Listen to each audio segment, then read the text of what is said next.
that I get invited to attend tonight with my Pakistani community friends. And Jameel was attending with me like a couple of days ago in another political party, EFLN.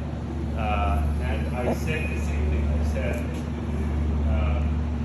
we could agree or disagree about the political achievement or political trends of any of the politicians, but at the end of the day, they tried hard to help their country.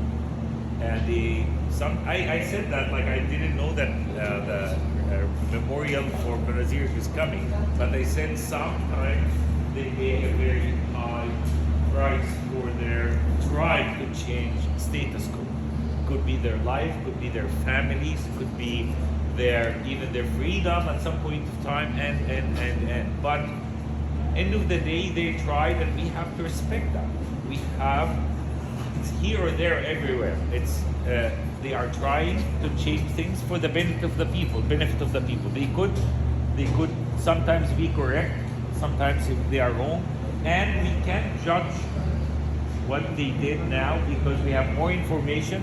It might not be available at the time when they took a decision. They took a decision at the best of their knowledge.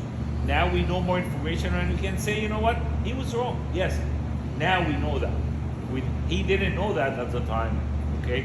So out of respect, it's good to respect our symbols because this is also good for our second generation, because if every time a politician, we start talking about politicians and people start destroying him, how are we gonna have symbols or icons for our second generation? If all of them are crooks, all of them are bad people, all of them didn't do that, didn't do this, how we will have a second generation who respect politics and involved in the process? They will just stay out. That's not good for the community.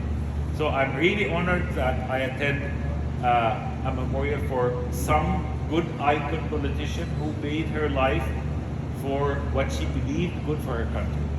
So thank you very much for inviting me. I enjoy all the time. I know that you are speaking Urdu. I still can follow part of the conversation. I don't speak fluently yet.